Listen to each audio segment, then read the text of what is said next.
Бүгінде ақша ағашы деп аталатын өсімдікті көп үйден кезіктіруге болады. Яғни оны үйге ақша шақырады деп өсіреді. Бұдан бөлек оның бактерияға, вирусқа, қабынуға қарсы да әсері зор екен. Білетіндер бұл жөнінде былай дейді: үйде біреу сырқаттана қалса, бөлмедегі ақша ағашының ахуалы нашарлай бастайды. Яғни ол зиянды қуатты өзіне тартады, солып жапырағы түседі.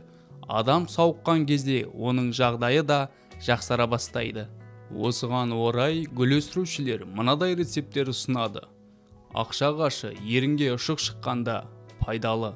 Ол үшін бірнеше жапырағын шырынын сығып алып, бүлінген жерге әр 30 минут сайын қойып тұру керек. Шырынды матаға сіңіріп, оны бүлінген жерге пластермен бекітіп қойса да болады. Ангина, танзелит мазалағанда 10 жапырағынан сығылған шырынға 200 мл су араластырып, онымен тамақты күніне 3-5 рет шайып тұрған дұрыс. Таңертең тамақтан 1 сағат бұрын 2 жапырағын әбден шайнап жеу керек. Оны пиелонофрит циститке де қарсы пайдалануға болады.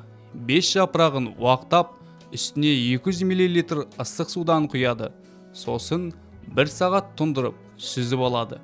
Күніне 1 ас қасықтан 3 мезгіл тамақтан 15 минут бұрын ішеді. Артрит, артрозға қарсы қолдану: 10-15 жапырақтың шырынын сығып, бүлінген буынға ұйқыға жатар алдында жақпа май есебінде қолданады. Ақша ағашының жапырағын тіліп, геморройға қолданса көмектеседі.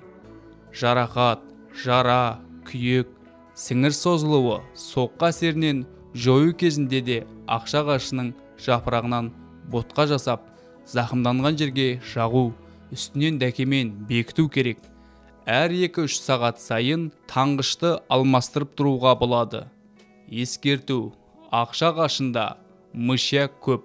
Сондықтан одан жасалған тұнбаны тым көп ішуге, жалпы оны шамадан тыс қолдануға болмайды.